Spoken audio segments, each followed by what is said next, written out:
Good evening, afternoon, morning, night, whenever you find a way to watch or listen to this podcast. It's me, Omar from the Hardware Podcast. And, we're back from a little hiatus. Released a podcast on Sunday, or sorry, today, earlier today, at the time of this recording, with my friend Mike Terrell of Redshirt Sports, talking about more conference realignment news, but on a smaller scale. Western Illinois going to the OVC and leaving the Summit League and MVFC. Going to release another podcast tomorrow at the time of this recording of me with my friend Bobby of the TNT Football Podcast, where we talk about UConn and some recently dropped like recently at the time of the recording, like before the recording started, news with realignment or rumors. And then now I'm joined with another old friend of the podcast. We have Ben Sorrells of Sports of SHSU, who is at the finish line of covering 17 sports for Sam Houston State, as we talked before this podcast. Ben, how's it going?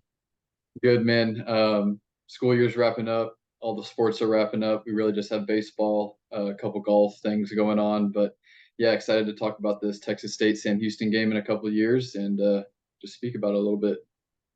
Yeah, absolutely. So, I mean, I was surprised by this, and I'm sure you were not surprised because you get the inside scoop on it. But I was surprised that they announced this game already in 2024 because we are less than 4 months away from the first NRG game in Sam Houston's existence as a FBS program, with them playing Air Force this year. And I mean, you see two different approaches in the first 2 years of this game. 2023, you get a national brand of sorts. Like, of course, Air Force isn't a Power Five brand. They're not the Texas Longhorns. They're not Alabama, but it's a service academy. They do have a national brand name. I mean, they're popular in bowls, especially in the state of Texas. The last time Army's played in a non-Texas bowl that wasn't during a pandemic was, I think, in like 1996 with Independence Bowl. So for Army, for instance, a huge draw in Texas. Air Force the same as well, just coming off of appearance in the Armed Forces Bowl. So in comparison, like now we have two different approaches. Ben, I guess which one do you prefer? What are your thoughts on both? Going with the national brand and then going with a regional and classic rival from the Southland days in Texas State in 2024. Yeah, I kind of like the bringing in the national brand experience a little bit more, but I think for this 2024 game, I think it's perfect. And I think if there's a time to do it, it's now. I think if there's a time to cater to your Houston market and bring back that Texas State rivalry, I think doing it as soon as you can is really good. I know a lot of people have wanted the rivalry renewed, and we don't know if Texas State would have come to play at Bowers. So that might have been part of it also with Bauer Stadium kind of being under construction in 2024, it looks like. So I think that's part of it, wanting to renew the rivalry, expand your presence in Houston. Would love to see us bring in some big brands. I think we can do that in future games, but I think for 2024, it's really good. We don't know what attendance numbers are going to look like for Sam Houston, but when you play Texas State in Houston, you're probably going to draw 30, 40,000 people. So I think it's a good win. I think it's a great game for 2024. It's a winnable game for 2024. Your first year as a bowl eligible team. If you wanted to go out and schedule maybe a service academy or UTSA or someone like that, it might not be as winnable of a game. So I think it's smart to schedule Texas State now for a couple of reasons that I talked about, and it's a winnable game when you're bowl eligible. Yeah, I agree. I do agree for sure. I mean, Air Force, they're not unbeatable, but again, they're a very consistent program out there in the Mountain West. I mean, it's going to be a taller task, and I mean, even if Sam Houston State is competitive against Air Force in their first year in the FBS, like it's a win if they keep the game within a score. Uh, Even late in the game, and it's one of those type of closer in the game indicates type of games, then it's a win for the program for sure. But like you said, a winnable game, a game of importance now, kind of like the old days of Texas State and Sam Houston being in the Southland together. So definitely a blast from the past. So I mean, looking at the game being announced, Texas State game 2024. I mean, honestly, first I forgot that Texas State was in the Southland because I've gotten so used to them being a member of FBS for so long.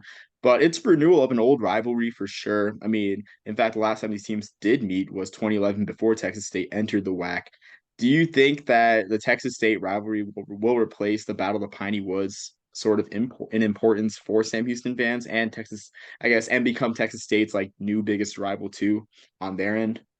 Yeah, I definitely think it can be. I don't know if it has kind of set that precedent as of now, because as of now, there's still just the 2024 game on the schedule. But I know a lot of Sam Houston fans are looking for a rivalry. That's one of those might come in Conference USA. I know we've talked about that. Maybe a Louisiana Tech, a UTEP, Jacksonville State, whoever that might be. But the Texas State rivalry is there for the taking now that they're both at the FBS level. Only have the 24 game, but I think if they could work it in every year, every other year, something like that, it could really turn into a really fierce and competitive rivalry, like just like it used to be in the 2000s and before when both teams were in the Southland. So not a rivalry just yet. I think we need to get some more games on the schedule, but I think it can definitely become something in the coming years and could be a rivalry that Sam Houston can look forward to at the FBS level now that there's no SFA. Yeah, I mean, I agree. I guess like how fierce was that rivalry in the Southland days? I mean, was it always kind of like just a conference game between in-state opponents, or like was there actually some fierceness to it? Yeah, it wasn't the SF. Obviously, I got to Sam Houston in 2017, so I wasn't around them, but I know a good amount of people that were there. It wasn't the SFA rivalry, but I think it was just a step below it. It wasn't like you were going to play Lamar or Northwestern State. McNeese, there was a little bit there. I mean, a little bit of back and forth, but yeah, I think the Texas State rivalry was the clear number two between Sam Houston and then SFA, and then Sam Houston and Texas State. So yeah, I think it was a clear number two, and I know fans are really excited about it. I know all Sam Houston fans still call Texas State Southwest Texas, and they always make jokes about it that they haven't made a bowl game since they've moved up, and Texas State fans are saying little brother's moving up. So there's definitely some animosity there that's been built up over the past 10, 15 years since the teams have played each other. So it should be exciting to see what it kind of morphs into once both teams start playing each other. I'm excited. I mean, the trash talk is elite, and the first thing that came to mind when you said Southwest Texas State was unnecessary roughness. Just thinking about their brief appearance in that movie, ironically against Texas State University, mythical Texas State University. So, it's a very interesting situation for sure. But I mean, I'm excited for it. I guess going back to this year's game, we talked a little bit off air. Um, Thoughts on the kickoff time of that game? I know we kind of hashed this out before, but the TV schedule is gradually being released with like teasers here and there. I guess for the first few weeks of the season and big games, of course, Sam Houston State Air Force falls in the first 3 weeks of the season. So it's game time is going to be announced around Memorial Day weekend. Uh, Thoughts on the game time? I guess where you think the kickoff will be and network will be. Yeah, as far as network, I'm not too sure just because Sam Houston's never been an FBS school, so who knows where we're kind of going to get thrown into besides our conference games where we kind of have an idea. But like we talked a little bit about off air, the standard start time for a Sam Houston SFA game run by the Lone Star Entertainment Group was about 2 or 3 o'clock, somewhere in between there. So if things stayed the same, I would expect something like that. I know you mentioned some of the other academies were playing in kind of that mid-afternoon slot, so maybe they flex it to a night game or something like that. But if things kind of stay the way they have been in the past with the group that's run the game, I would expect it to be a mid-afternoon game. But obviously, with Sam Houston being so new in the FBS, they don't really have any scheduling history, or people don't really know where to put them yet. So up in the air, but I would still probably say mid-afternoon. I would have to. I mean, of course, you have the expertise being a Sam Houston State fan, a seasoned Sam Houston State fan. But yeah, and like you said, we talked about before, we have Army playing their home opener against Delaware State. I mean, and CBS Sports Network owns the rights to all Army games. That's always the 12 o'clock slot. And then Navy will not be a primetime game, especially against Wagner. And I think having the two service academies play in the two FBS service academies play, um, back to back, 12:30 and or 12 and 3:30. I think CBS Sports Network would not want to miss opportunity to air Air Force at 7 yeah, 7:30 um as a primetime game, as a nightcap, because I know in the past they've done promotions where, they've done the exact same thing, had a service academy triple header and called it like Armed Forces Day. So it's a huge marketing opportunity, especially with how much CBS has leaned into the Service Academy games. And I'm talking about over the air CBS, where every single leg of the Commander in Chief's trophy has been aired on CBS since 2021. So I expect the same thing this year as well, with them continuing to lean in. And honestly, with that being said, I expect an A1 broadcast team for Sam Houston versus Air Force. I mean, CBS probably is not going to air a Mountain West game. CBS Sports Network probably is not going to air a Mountain West game until later on. There's no other like kind of marquee game, so I expected my guy Rich Waltz to be on the call. Who I mean, I'm a big fan of that team. He's the A team for the Mountain West, but he gets flexed to some Conference USA games. So I expect like a great broadcast on prime time against Air Force too. So yeah. Yeah, I think that'd be huge, especially considering out of conference games, Sam Houston versus BYU. That's probably not going to be in prime time during the kickoff week.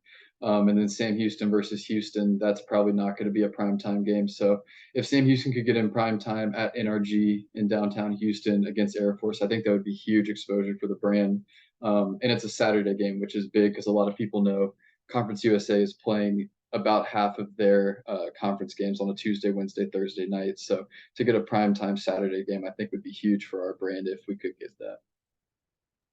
Yeah, exactly. I mean, and best for the fan experience too, because already just like looking at the weeknight schedule. I mean, I talked to one of my earlier recordings or after, I mean, off camera about how much of a nightmare it is for a lot of these schools. And I know Conference USA did its best to manage the travel of a lot of these teams on weeknights, but I think the first weeknight game for New Mexico State is a home game against FIU, which is just horrendous for that I mean that university in Florida. So Yeah, um, you know. yeah, it's tough. I know. I think we talked about this a while back, but Sam Houston's first conference game is a Thursday against Jacksonville State, and that's coming off a Saturday game against Houston. So you've got 4 or 5 days to turn around and play your first conference game after playing a Big 12 team, and then right in the middle of conference play, you go at Liberty on a Thursday, then at New Mexico State on a Wednesday. So that's a 6 day week, and you have two road games on two different sides of the country. So it'll definitely be interesting with these midweek games to see how they get scheduled.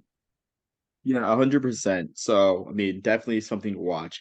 In terms of scheduling, something that was a late addition to our loose outline of this podcast is you mentioned the 2025 NRG game, or sorry, 2025, yeah, 2025 NRG game, excuse me.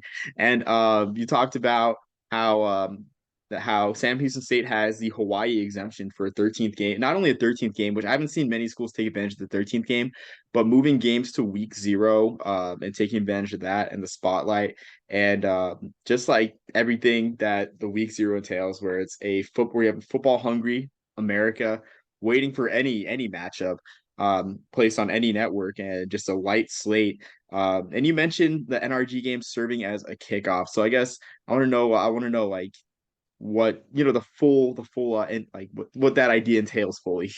Yeah, I think 2025, I think the team honestly will probably take advantage of the Hawaii rule just because you need the funds. You probably want national exposure. Like you said, it's a light slate. So I think it'd be really good to do that. And I think you could bring in a big name brand. You bring them to NRG Stadium, kickoff game. It's a great venue. I think you could get a really good team in there.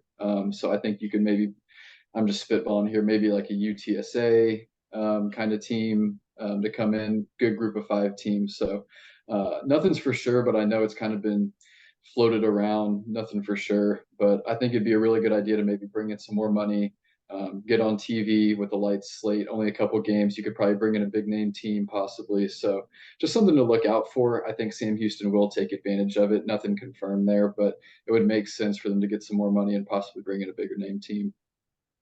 I agree. UTSA does have one opening on their non-conference schedule, but they don't have an FCS school scheduled. So we'll see wherever that goes. I mean, Yeah, it's just an idea. Who knows?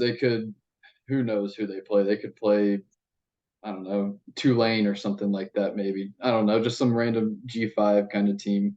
But I think it'd be a great idea. yeah, I totally agree. I mean, Tulane was my next guess, but I just looked on there too. I'm sorry to burst your bubble. I looked for them. They have no openings non-conference. I sorry, I do not mean to burst your bubble, but yeah, I mean that was my idea too. But we'll see who it is. Maybe it's a P5 in in the Big 12 or somewhere in the region. So Right. um, you know we'll just have to see honestly, but I do love the idea because a lot of the week 0 matchups lack kind of a lot of flair, honestly. Like a lot of them are either like paycheck games. I know CUSA had a few in conference games, but they're kind of like, I mean, you didn't have like the UTSAs really playing. Like you didn't have like a huge matchup with like UTSA and another conference contender. It was like mostly just like kind of, I guess, also rans. I know North Texas and UTEP played opening weekend.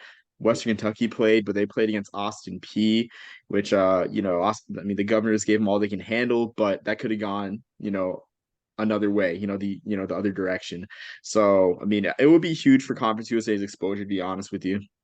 Yeah, yeah, absolutely. And we'll see what happens. Like I said, nothing's confirmed, but I don't know, maybe even like a North Texas or someone like that that's now in the American could be a good draw and bring in some players regionally. And another thing to look for, this is kind of on the same topic, kind of moving to a different topic, but in a podcast last week, Bobby Williams, athletic director at Sam Houston, um, was talking about how 2024 is the big year for stadium renovations at Bowers, and it's even a possibility that they look to play elsewhere because it's going to take 12 to 15 months to completely do the renovations, and they don't know if it's going to be playable and up to FBS standards and TV standards to play at Bowers. So maybe NRG could be a permanent home for Sam Houston for half a year, full year. So it's just something to keep an eye out. Maybe they go play at one of the 15,000 seat high school stadiums in Houston.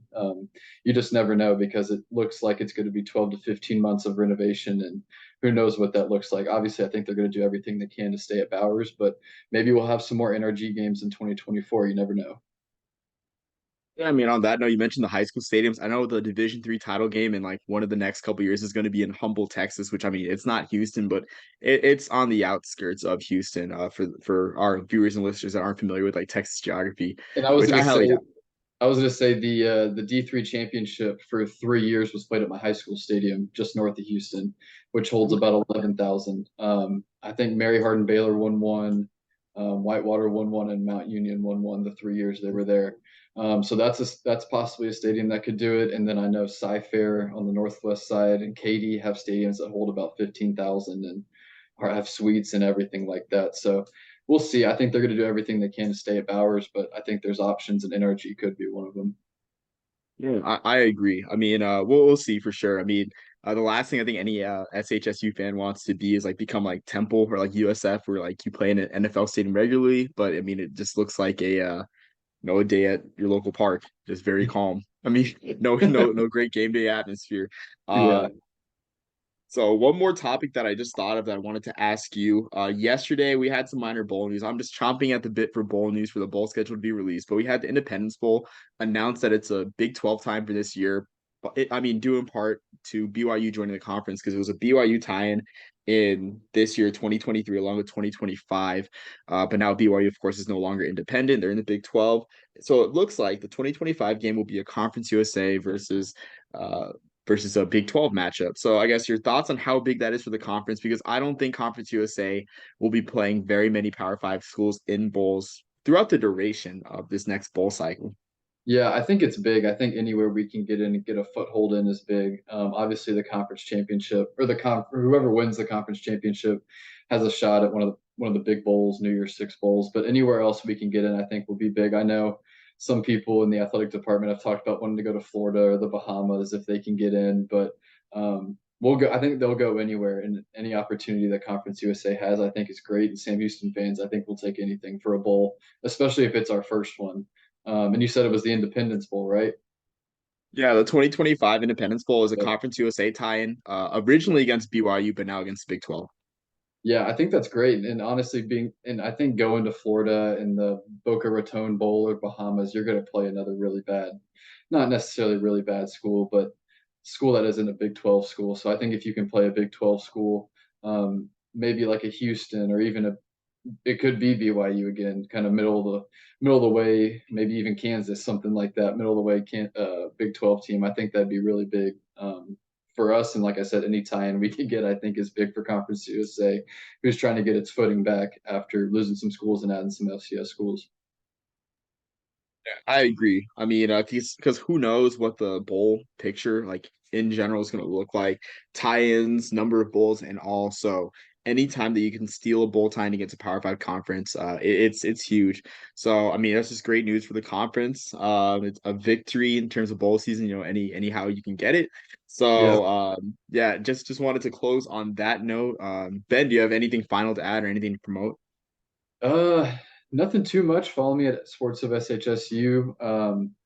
Part of our new Sam Houston NIL collective, Cat Fund. Check that out on social medias or catfund.com. So yeah, that's about it. Thanks for having me again. And thanks for coming on again. This won't be the last time we talk. And yeah, like I mean, excited for the season to come up. Excited to see when the TV time is for the Sam Houston Air Force game. And I hope I can make it. But until next time, everyone, thanks for tuning in and peace, love and soul.